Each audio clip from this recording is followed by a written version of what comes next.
Hay lugares en el mundo donde el silencio, solo paisaje, es una regla no escrita, donde una carretera parece una promesa, la ruta al cielo, pero también una prueba de oxígeno, de nervios y de fe, donde las montañas te suben porque no se debe, y los lagos sagrados se miran si fuera un espejo que te juzga.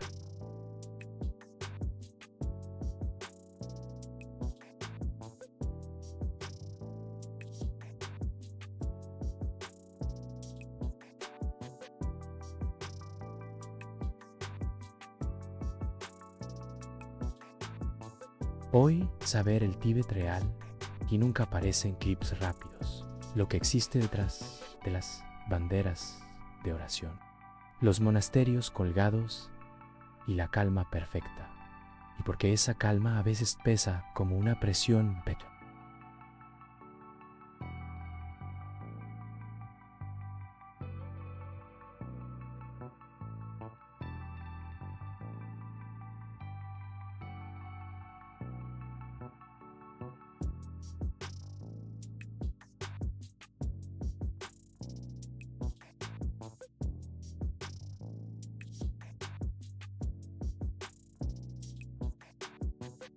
Este documental se presenta con fines narrativos y de entretenimiento. Cuando la gente piensa en el Tíbet, imagina dos cosas: una postal de serenidad absoluta o un territorio cerrado, inaccesible, envuelto en misterio. Pero el Tíbet real, más incómodo y más fascinante que cualquiera de esas versiones, es un mundo construido en el límite del aire, de la temperatura, de la distancia, del cuerpo.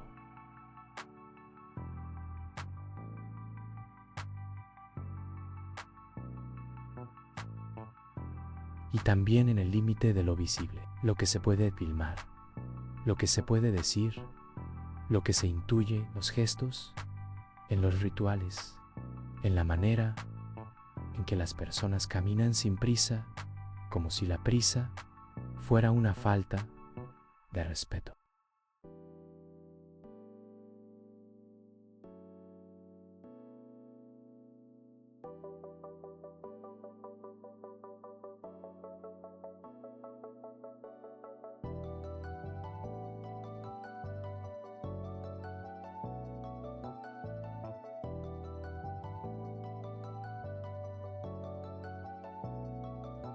Porque aquí la espiritualidad no es un adorno para turistas. Está metida en la carretera, en las piedras grabadas con mantras, en la sal extraída a mano como si fuera un voto familiar, en los pasos de montaña donde el viento te obliga a bajar la mirada. Y al mismo tiempo, este es el altiplano más alto y gigantesco del planeta, nacido de un choque geológico que cambió la Tierra para siempre.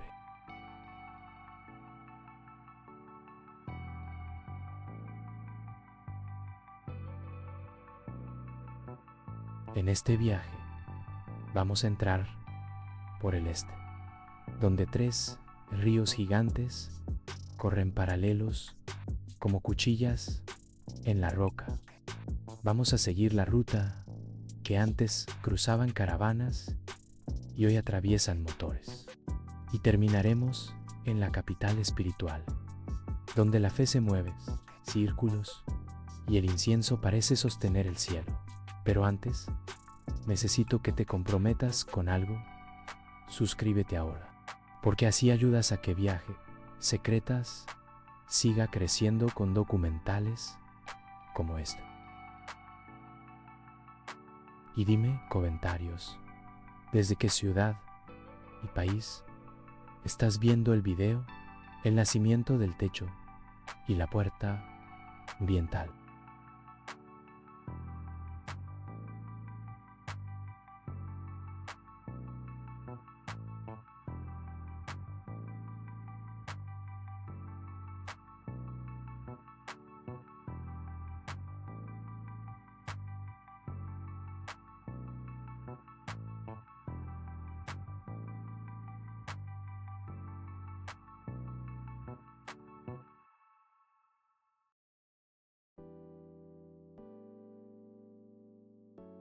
Hace unos 50 millones de años, una masa continental del sur de Asia y estrelló contra Eurasia. No fue un evento bonito, fue una colisión lenta, brutal, con una fuerza capaz de levantar la corteza terrestre como si fuera papel mojado. Lo que surgió de y no fue solo una cadena de montañas. Nació el Himalaya, sobre todo. Nació el altiplano tibetano, una meseta inmensa donde la atmósfera es más delgada y cada movimiento cuesta más.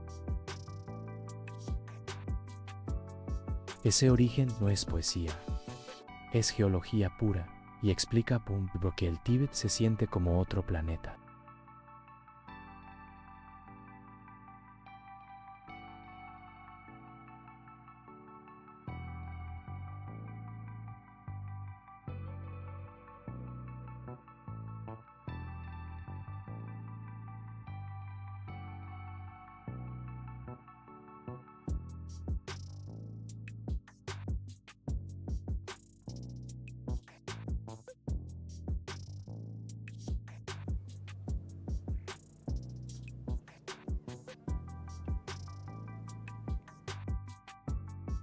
Para empezar a entender el Tíbet que no te muestran, hay que entrar por el este, en una región donde el mapa parece una herida abierta, valles aislados, desfiladeros profundos, picos afilados y un hilo de caminos que se retuercen como si intentaran escapar de la roca.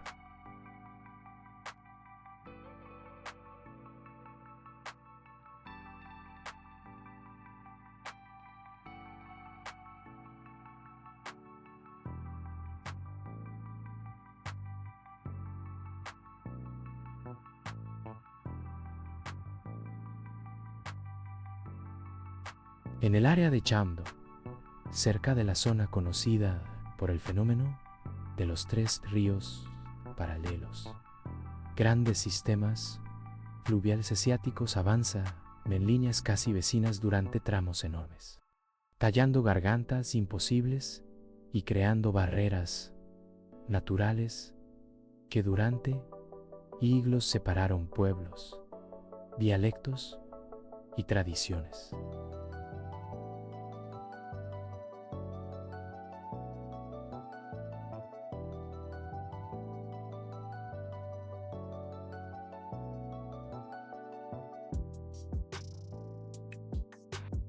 Y aquí aparece un detalle clave. El Tíbet no es un bloque cultural uniforme. Hay regiones históricas con identidad propia, como Kham, famosa por su carácter fronterizo, su estilo particular de monasterios y su forma de entender la vida entre montañas. Esa diversidad es parte del secreto, porque el silencio tibetano no es vacío, está lleno de variantes.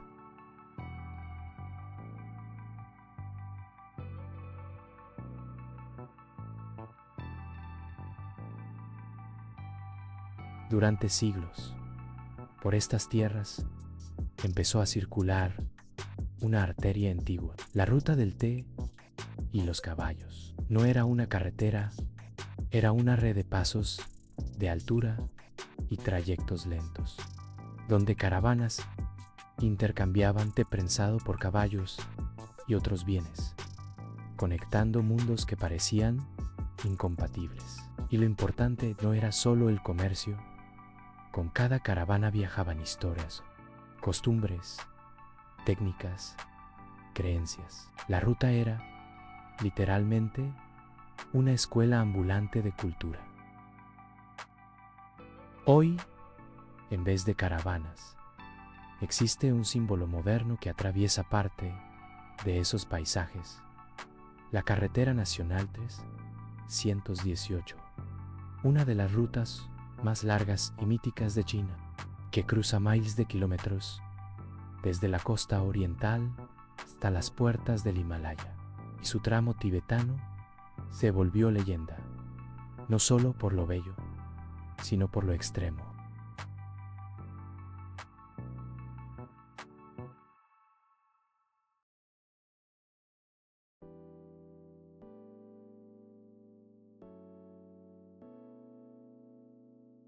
Hay quienes la recorren como aventura, pero otros la convierten en peregrinación.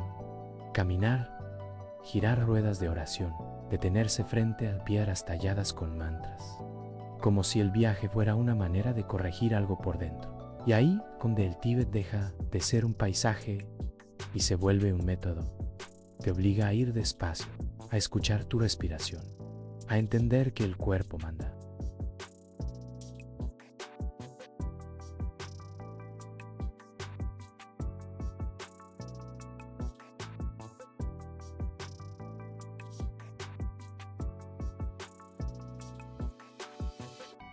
Pero hay algo más que casi nunca aparece en los videos rápidos: la logística del acceso. En la práctica, muchos visitantes extranjeros necesitan permisos especiales y suelen viajar en circuitos organizados para poder entrar y moverse por la región. Eso ya te dice algo. El Tíbet no se queda como un destino cualquiera. Se negocia, se planifica y, a veces, se limita.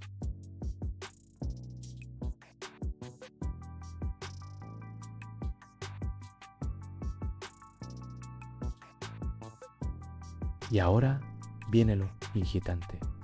En esta misma puerta oriental, donde la naturaleza es brutal y la cultura es antigua, existe un trono que parece una escena fuera del tiempo. Un lugar donde la sal, solo sal, es herencia. Y lo que hace ver ahí cambia completamente la idea romántica del tío religioso.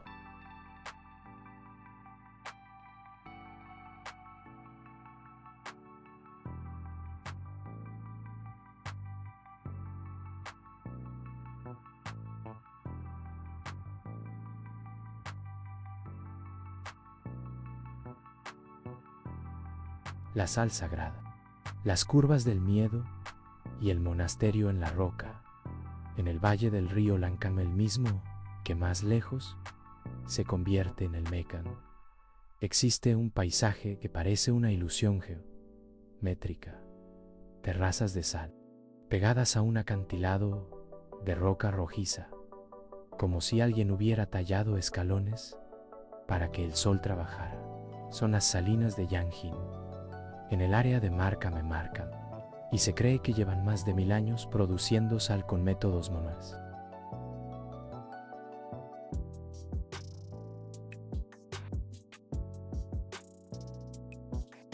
No hay maquinaria moderna dominando el proceso, hay manos, rutinas y una continuidad familiar que se transmite como si fuera un deber.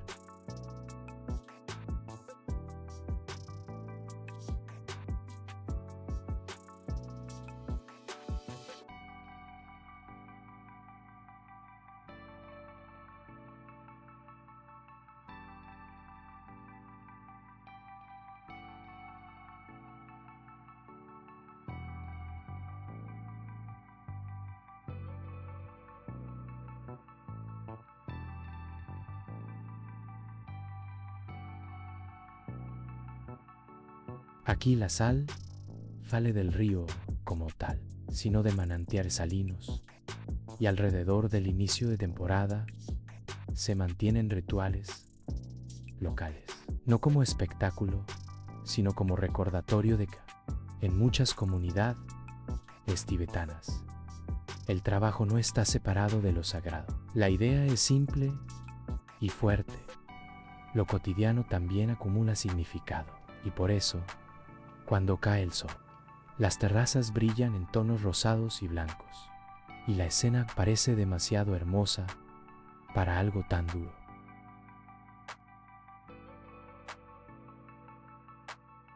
Luego volvemos a la carretera y el documental cambia de ritmo porque el asfalto en el Tíbet no es infraestructura, es un pulso. Construir y mantener rutas aquí un desafío constante, altura, el frío, el terreno y zonas de suelo congelado estacionalmente. Y en ese contexto aparecen tramos que se volvieron famosos por una razón. Te obligan a respetar la montaña.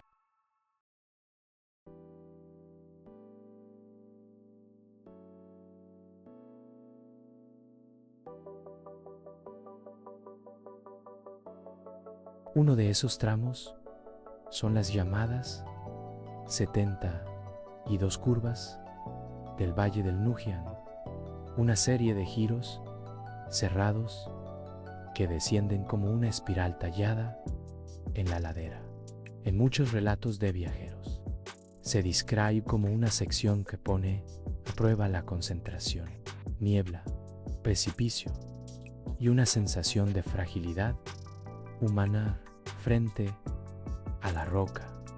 En el borde del camino aparecen piedras planas grabadas con oraciones budistas. Los Mani Stones no están ahí por decoración. Funcionan como guardianes silenciosos, como una forma de bendecir el paso. En un lugar donde todo parece excesivo, la altura, el viento, el vacío, la gente responde con algo mínimo, una frase tallada en piedra.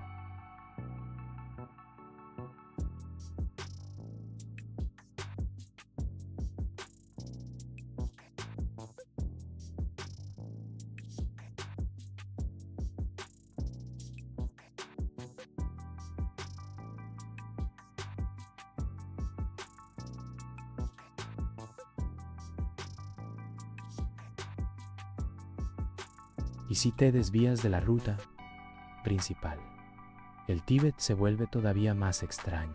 Hay pueblos que se sienten como el final del Ojevitel. Hay de seco, humo subiendo de techos bajos, banderas de oración vibrando como si fueran antenas espirituales. En zonas de Dinkin, por ejemplo, aparecen montañas rojizas con picos dentados, teñidos por minerales, esculpidos por viento y tiempo. Para muchos locales, esos perfiles son geología, son presencia.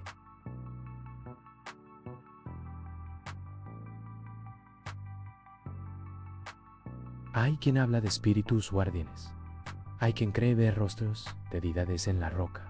Y aunque no creas nada de eso, hay un hecho: el lugar impone. Entonces,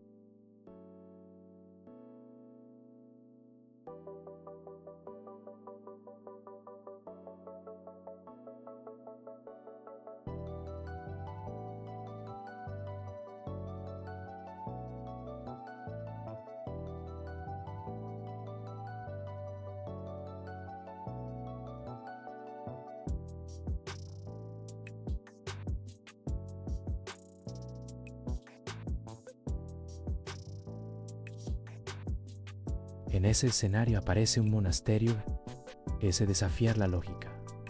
El templo de Sisu-Sikhu, conocido por su ubicación extrema, a unos 4.800 metros de altitud, en una ladera donde el acceso no se siente turístico, se siente merecido. Es uno de esos sitios donde la idea de retiro no simbólica. La soledad aquí es real. Imagina vivir meses con el sonido del viento como único reloj. Imagina que la vida se reduzca a respirar, recitar, caminar despacio. Y ahora, hazte una pregunta incómoda. ¿Eso es libertad? ¿Es otra forma de frontear?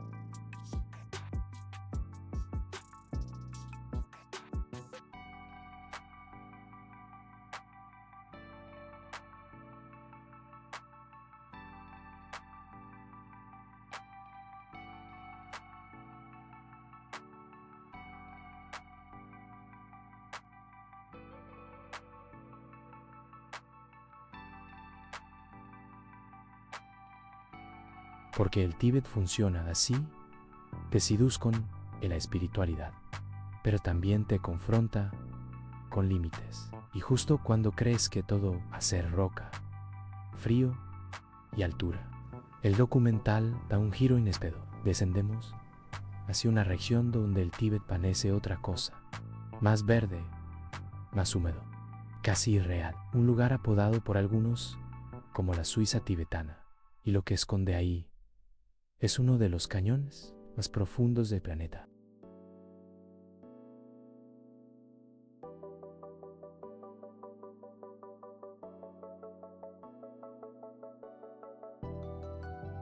El Tíbet húmedo, el cañón imposible y la montaña que se deja ver.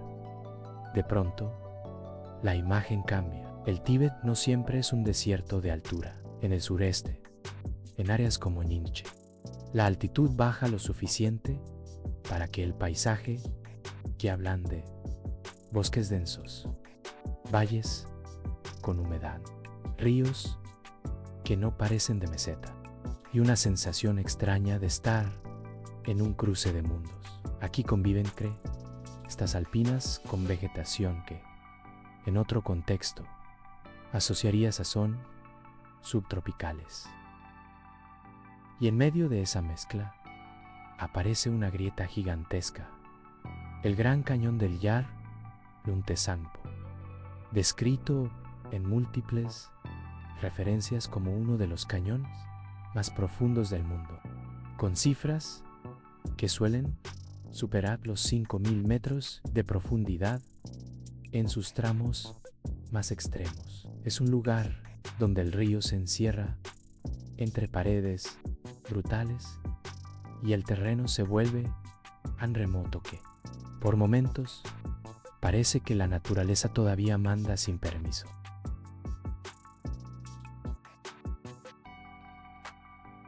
En el corazón simbólico de esta zona, el río realiza un giro dramático alrededor de una montaña que muchos consideran casi mítica, Namcha Barwa, con unos 7.782 metros de altura. No es la más alta del Himalaya, pero sí una de las más esquivas. Se le llama, en algunos relatos, la montaña tímido, porque la cumbre suele esconderse tras nubes y tormentas, como si se negara a ser observada.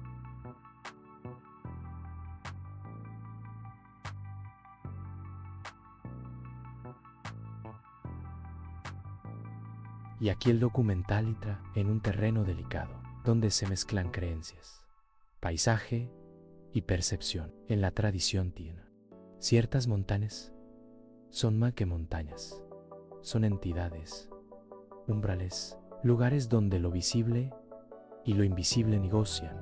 Por eso, cuando un viajero llega a un paso de altura y ve banderas de oración agitándose de azul, blanco, rojo, verde, amarillo, no está viendo color, está viendo un lenguaje: cielo, aire, fuego, agua, tierra, el mundo resumido entero. Y entonces llega una escena que rompe cualquier estereotipo del Tíbet duro.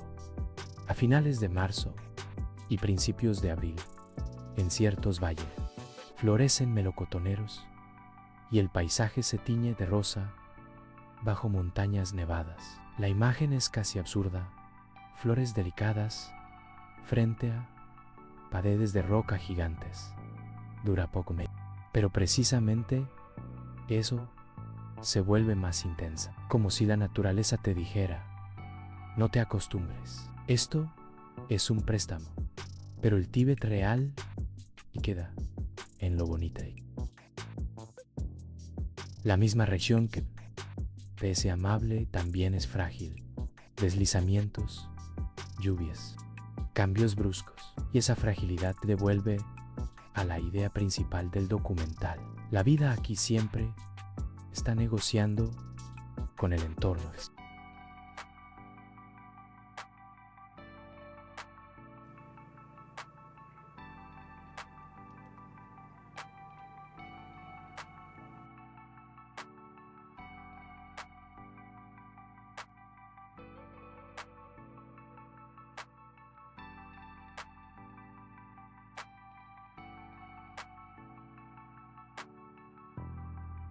Después, el viaje y empuja hacia el oeste. Subimos otra vez.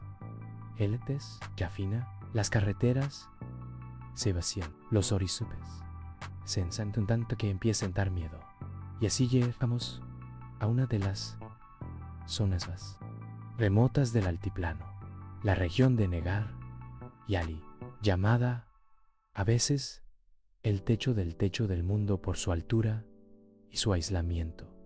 En Ali, el paisaje ya no intenta seducirte con verdes, te enfrenta con lo esencial: viento, polvo, planicies, lagos glaciares. Y en ese silencio, parece un escenario que parece ciencia ficción. El bosque de tierra desetada, con torres de arcilla y piedra erosionadas, como una ciudad petrificada.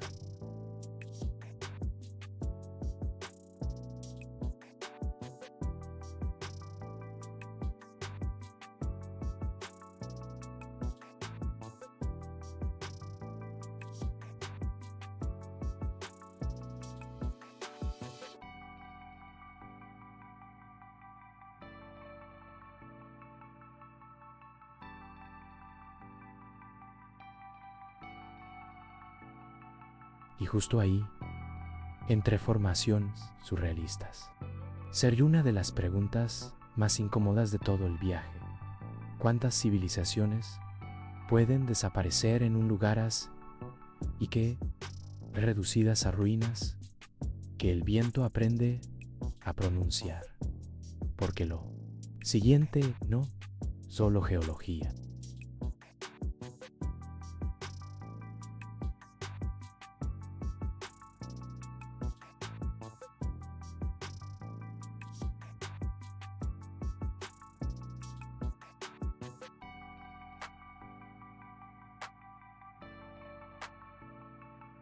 Es un misterio histórico. El antiguo reino de Guge, con sus ruinas en Tezaparán, un complejo de fortalezas y templos excavados en la roca, con restos de murales y pasadizos que todavía sostienen la sensación de una gran desaborrada. Iré todavía falta lo más sagrado, falta la montaña que nadie suba.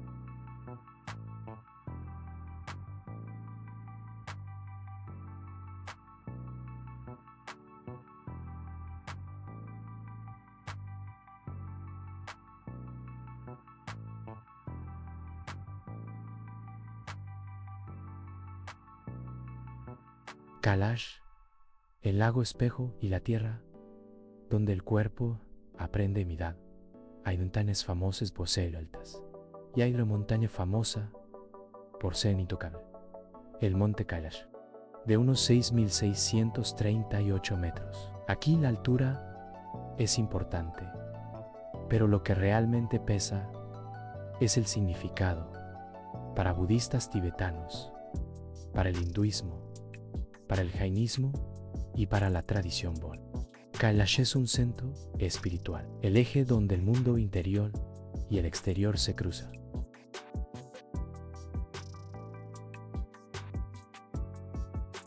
Y por eso existe una regla, no escrita, pero fuerte. No se escala, no porque sea imposible, sino porque sería una profanación. La devoción aquí toma otra forma: rodearlo, la corra. El circuito de peregrinación alrededor de la montaña es de aproximadamente 52 kilómetros y se cree que completa la tiene banda espiritual. Algunos hacen una vuelta en su vida, otros repiten.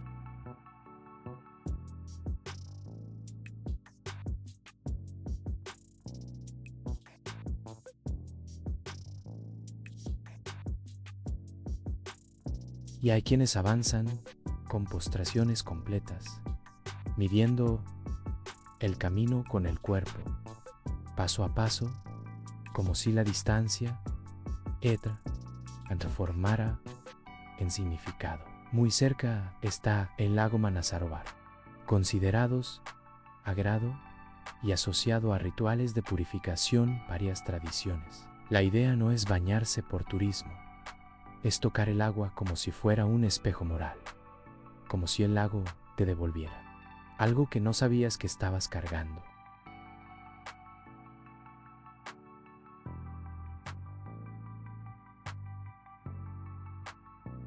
En este punto, el documental se vuelve más silencioso a propósito, porque la escena lo exige.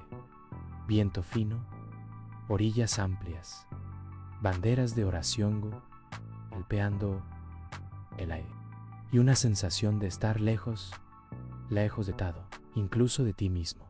Y luego viene el recordatorio físico. En el norte y centro del altiplano, la vida no se impone, se adapta.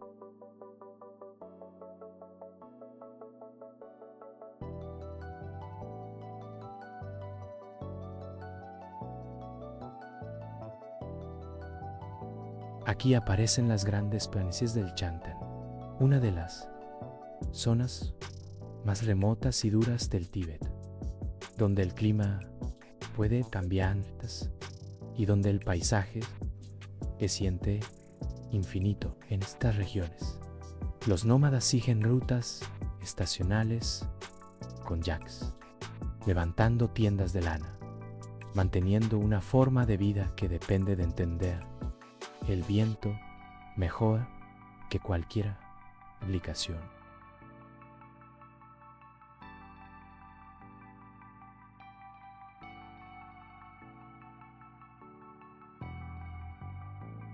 Y en medio de ese vacío, ser algo hipnótico, Namso, el lago sagrado conocido como lago celestial, a unos 4.718 metros de altitud. Es uno de esos sitios donde el color azul parece falso, demasiado limpio, como si el cielo se hubiera derramado en el suelo.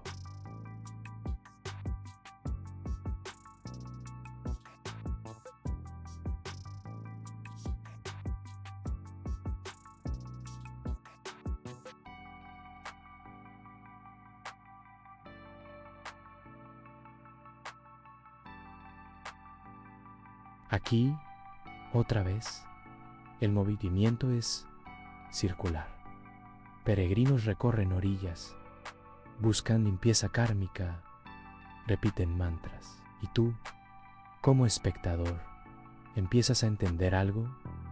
En el Tíbet, el círculo no es un símbolo bonito, es una forma de existir. Pero el documental todavía guarda su tramo final, el momento donde el Tíbet se vuelve ciudad, donde la fe se concentra, donde la historia que vuelve arquitectura. Vamos a entrar en el corazón cultural Shigatse y Lhasa. Y ahí sí vas a ver por qué el silencio tibetano puede ser más ruidoso que cualquier metrópolis.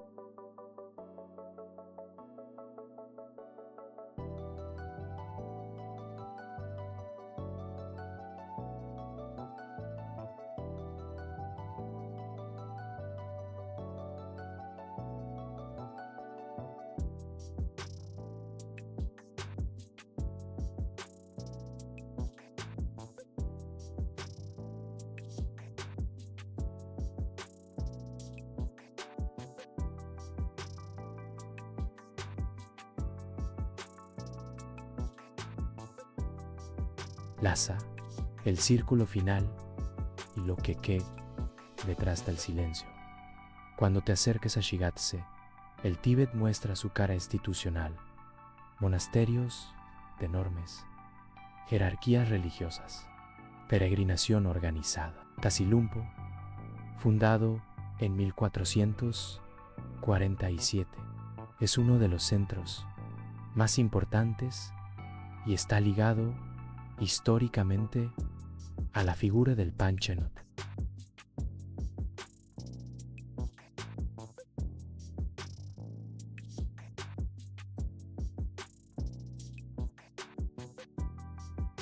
Más al este, en Yangtze, la historia de las cicatrices. El fuerte de Son fue escenario de resistencia durante la expedición británica de 1904. y todavía hoy se recuerda como un punto donde la política chocó con piedra. En el mismo entorno, el Kumbum de Palcho, con sus niveles y capillas, convierte la arquitectura en un mapa espiritual caminable.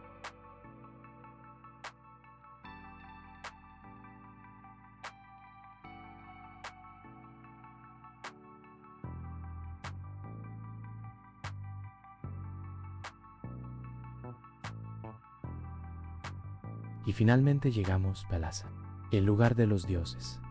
A 6.150 metros.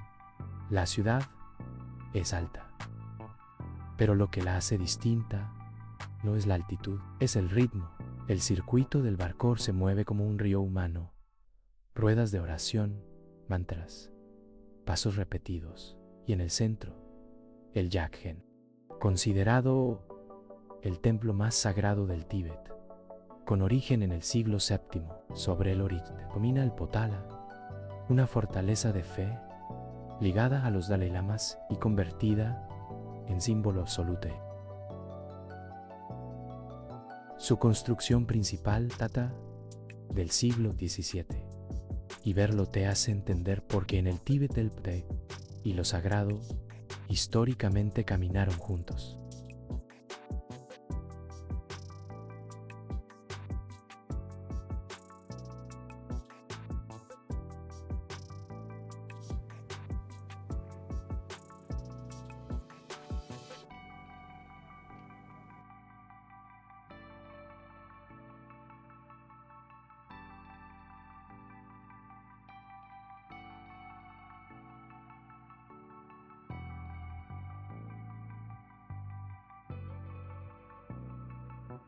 Entonces la pregunta final es bonito. La pregunta es otra. Si el Tíbet es tan silencioso por fuera, ¿qué tantas capas hay detrás de ese silencio? Si este viaje te dejó pensando, deja tu like, suscríbete y dime abajo qué parte del Tíbet te impactó más y desde qué ciudad y país lo viste. Y no te vayas. El próximo documental te lleva a otro lugar donde la belleza también esconde reglas y donde mirar demasiado puede cambiarlo todo.